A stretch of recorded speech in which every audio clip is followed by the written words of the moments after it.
I want you to think for a moment, if I were to drop a golf ball from the same height I dropped a bowling ball, which one's going to hit the ground first? I want you to think about it and make a prediction. Will the golf ball hit first?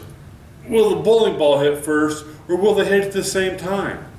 This is a 12-pound bowling ball. This golf ball weighs less than a pound, about a tenth of a pound. We're going to drop them side by side, and I want you to predict which one will hit the ground first.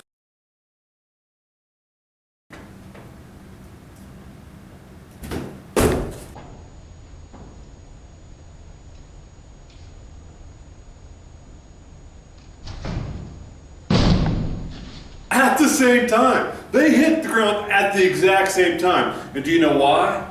Because gravity, the gravitational field around the Earth, always pulls things down at the same rate near the Earth's surface. This is something that Galileo figured out in the 1600s. And he had a hard time convincing people it was true because Aristotle had taught them that heavier things fall faster. And he had to break that mindset in order for physics to proceed.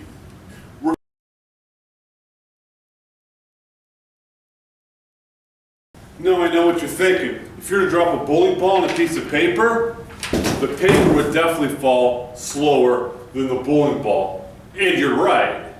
But that's because there's air resistance. Air resistance is all around us. What if you were to take away the air resistance? How could I do that? Well, I could suck all the air out of the room, but that would make it hard for me to breathe. You can check out the video.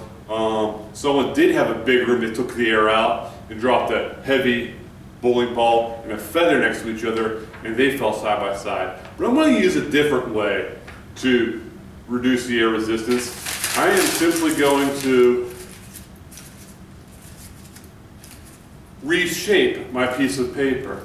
And with the paper shaped like this, it's going to have a whole lot less wind resistance than if it were a flat sheet. Let's see what happens now. This. So when you take away wind resistance,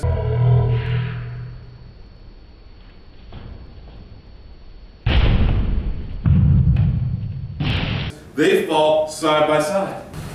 Hey, one last thing, guys.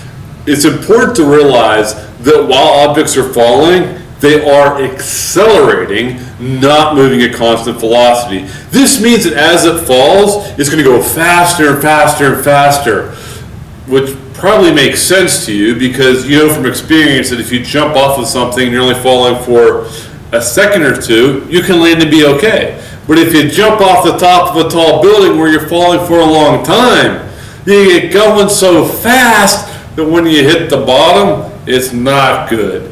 And so realize that the gravitational field pulls things down as an acceleration, not as a constant velocity. That's all for this video. You guys have a great day. I'm Mr. Collins.